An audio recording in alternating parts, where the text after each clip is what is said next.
Welcome everyone.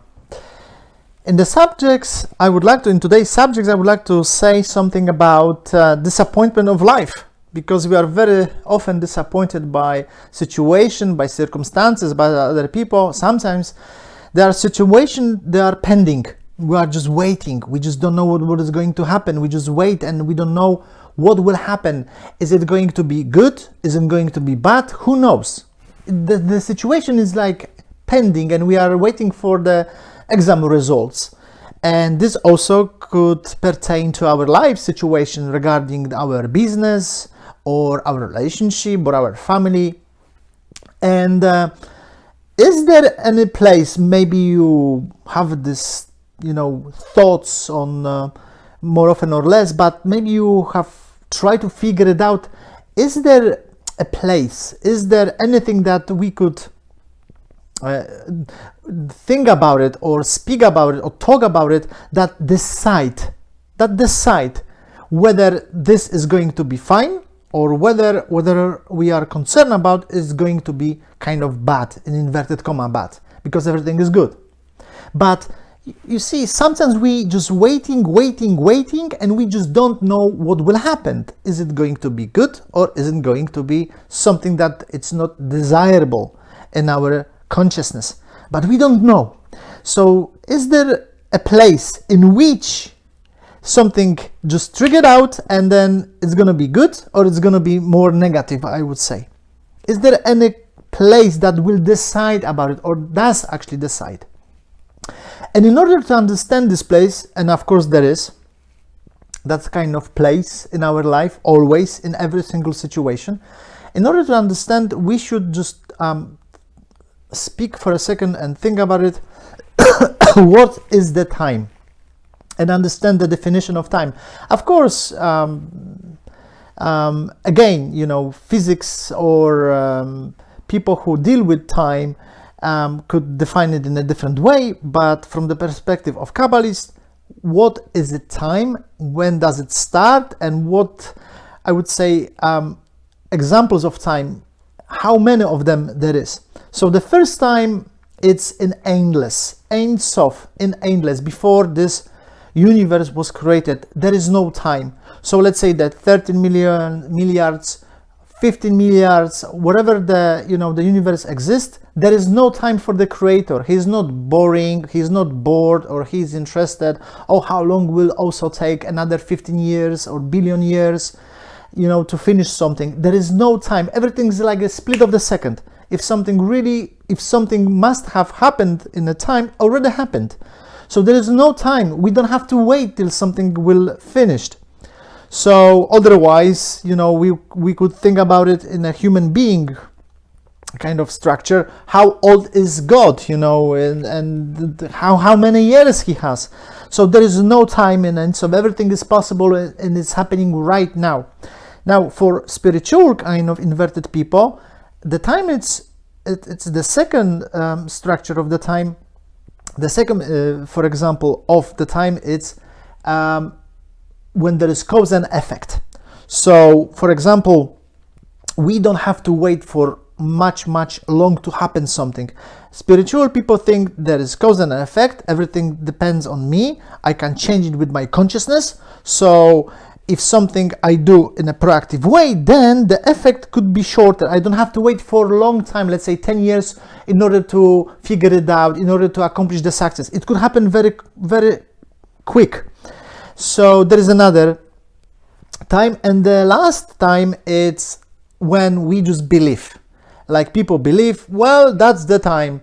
It will take 5 years and 6 months in order to do this. It will take 10 years in order to finish the subject like that. It will last such and such in order to accomplish this. And we believe that. And there is no shortcuts. There is no other way. That's the time. Metaphorically, we believe that the facts, we cannot change it. So we have 3 types of time, I would say. But the Kabbalists explain what is the time and when was created. The time is when, or the time actually took place for the first time when we felt in our consciousness lack. So for example, when we feel lack, and I feel chaos and pain, whatever that is, I feel lack because it's missing something, then the time appeared for the first time. So each time when we feel lack, there is a cause, and we are waiting for the effect. Who knows when will take place? But then becomes and actually begins lack. So when there is a feeling of lack, then it's time. Now, so in other words, when all humanity, maybe not all humanity, but some part of the humanity, we are talking about the consciousness, the energy, when the humanity will feel no lack anymore, and that's the reason we are here, then we will get back to Ein Sof, when there is no time. So from the perspective of Kabbalist, from the perspective, let's say, of the intelligent energy, it's already gone. Everything what it's pertaining to time, how many years we will suffer, it's already gone, because there is no time in Ein Sof. Now, from the perspective of human, from us, there is time. We have to suffer, we have to wait, we have to deal with different kind of stuff in our life which we don't want and which were not planned by us. And this is we define as a time. So, now why this is so important? Because we will find the explanation in the Torah and in the so-called Old Testament. And the whole structure of this issue I'm explaining, it explains with 10 commandments, so-called 10 commandments, 2 tablets of Moses, which everybody knows what it is. Now, this actually story tells us exactly what is going on, what is happening in our life, when something will happen properly or in the best way, or if something will happen negatively, in inverted comma, negatively, but in the way it's not desired by us and gives us, let's say, chaos and pain. So the story goes like that Moses with Joshua, they come down with the Mount of Horeb with 10 commandments. And Joshua tells to Moses, do you hear this? And Moses said, hear what? I don't hear anything. Yes, but I can hear. Do you hear something is wrong with, in the camp? Something is not right. I can hear the voices. I can hear the screams. I feel the energy. Something happened and something bad happened. Something terrible happened. And Moses says, you see, I don't hear anything. I don't see anything. What are you talking about? Now, Joshua said, I will tell you what happened because I can see. Don't you see what is going on? They created a new god, in inverted comma. The golden calf they created. Look what happened. We brought from the Horeb the immortality, the 50 gate of Bina. We brought to all people. And look what happened just a few hours before actually everything could have been finished. And we would be endless again. Look what is going on. It's terrible. It's awful. It's so much, this reactiveness and dealing with this ego. This is terrible. It's a huge problem. Moses, who actually knew everything, he couldn't have asked Joshua about it. Of course he knew everything. But he also saw and felt that even though they did what they did, he also saw the end of the correction, so-called teshuvah. He saw that everything will happen, at the end of the story, if they do the restriction and if they correct what they did wrong, everything will be fine at the end. Everything will be perfect. It will be immortality. Everything will be all right. Don't worry about it, he said to Joshua. Everything is okay. But Joshua, what he said? He said, no, you're wrong. You don't see what is going on here. And we know that Moses was responsible. He was the leader of all people. But we also know that the steer, later on, the wheel steer, I would say, was going to be given to Joshua. So he was also responsible for all these people. And for Moses was not a problem. He saw the pain, of course. When he was up there, he knew what was going on downstairs. He knew.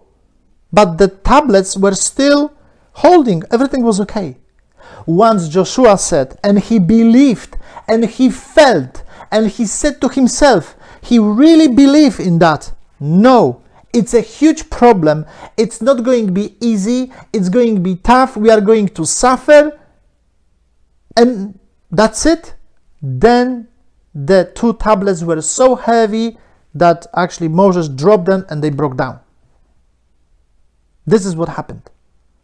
Now, nice story, but what does this mean in our life? What does this mean in our regular basis? What does this mean?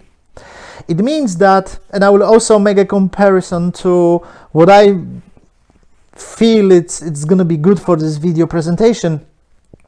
I remember when I was 13, 14, 15, and on Polish TV was this American serial, Beverly Hills 90210 with Dylan, Tori, and Brandon. And to be honest, for me, when I was watching that once a week, from one side, I was so happy. I wished I could have this kind of life. I'm telling you, it was like out of the earth dream to be in this place, to see how they live, the clothes they have, the surrounding, the cars and cabrio, everything.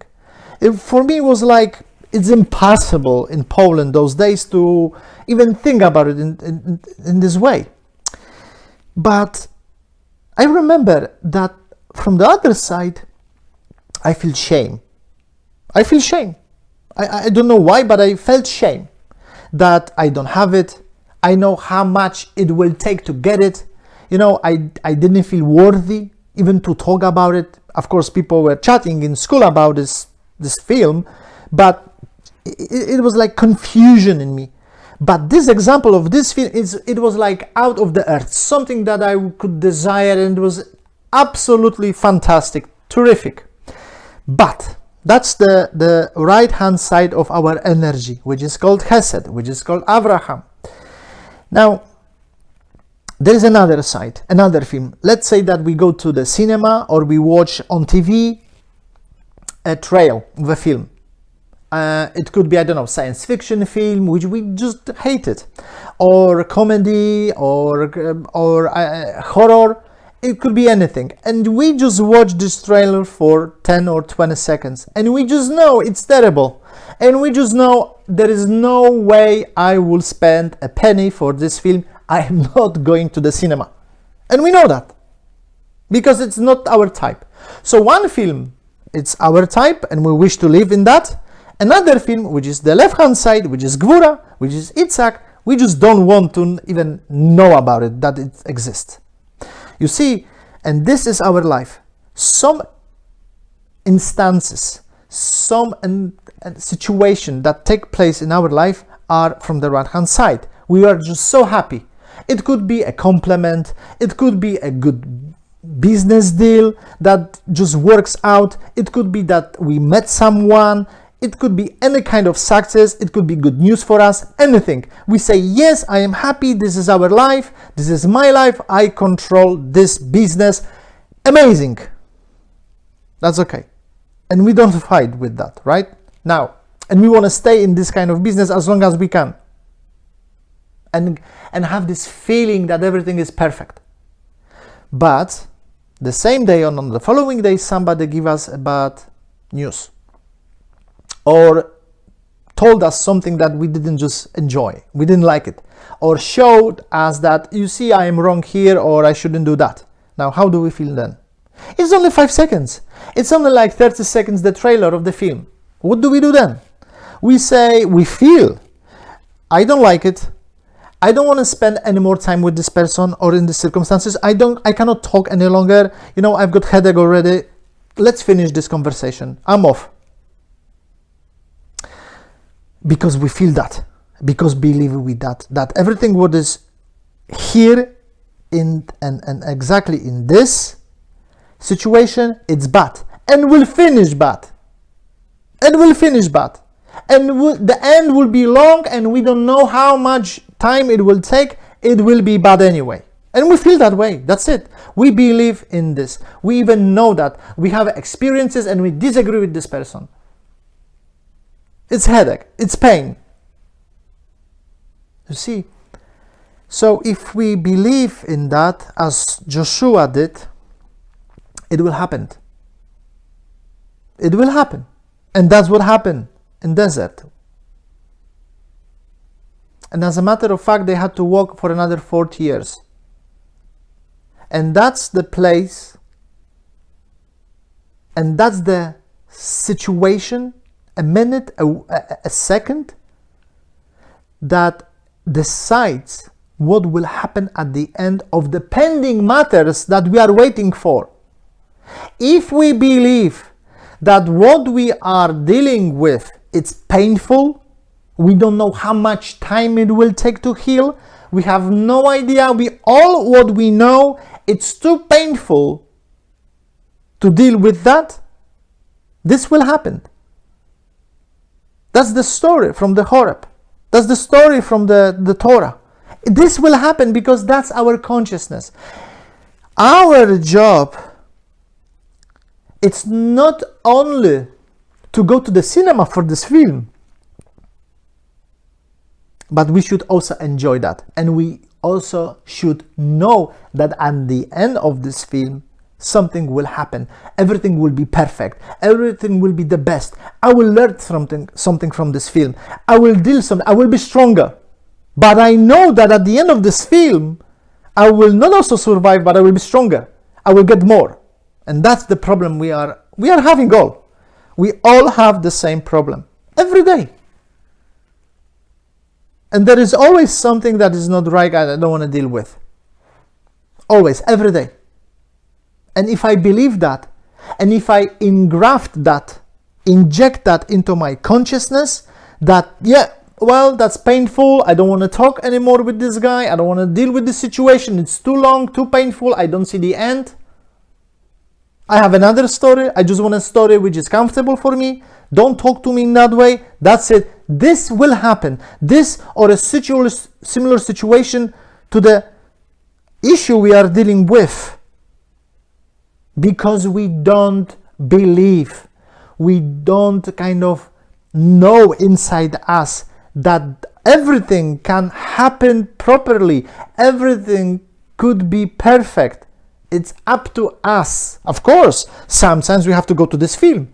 Sometimes it takes 2 hours, sometimes it takes 2 months, right? It's the allegory to deal with this, but it will end perfectly. The same Moshe, he knew, okay, teshuvah, it will have to take, 2 weeks, 2 months, maybe 1 year, or maybe 1 day to make the teshuvah, to correct what they did, the golden calf. Everything, it could be erased, cancelled. And could be immortality. He knew that. He wasn't on lower level as Joshua was. He was higher level. And he always saw the good at the end of the road. Now, how many times, maybe not every day, but very often we have depression. And we have right to think it that way. I feel the same. And I know how difficult it is. I know how tough it is to transform that. But there is no other option. So we don't want to deal with that, but we need to know that also the Beverly Hills 90210 and the horror, let's say, or the science fiction film, we don't want to even deal with that, or we are just tired from watching the trailer. We should know that they are both at the same level. They are both. And therefore, sometimes it's good that take place in our life, and sometimes, in inverted commas, it's bad, we don't want to deal with. But they are at the same level, it's the same. We just don't see because of our ego. That at the end of this, let's say this negative scenario, it's perfect. Therefore, we should again, at least, as Ari, the great Kabbalist, says, 3 times a day. 3 times a day. Think about it. Think, what is in our life I don't desire, I don't want to deal with, I don't want to talk, I don't want to face, I don't want to even mention about it, I don't want to go through. And remind ourselves the story from the Old Testament, so-called, the story from Torah, the story of Moshe, the story of Ten Commandments, the story of Moshe and Joshua, that at the end it's perfect. Always. Always. And then when we do it, when we go through it, we will feel the difference, and maybe not the other way, we will get the answer, the proper answer, because maybe sometimes there is many more steps to go through. But at the end, it's always perfect. As perfect as the Beverly Hills 90,210. And because Rosh Hashanah is coming, it's good to take a few minutes. It's good to think about it. It's good to think over about it. And go through it, take it, and persevere in order to see the success and the end of the black tunnel, I would say. So all the best.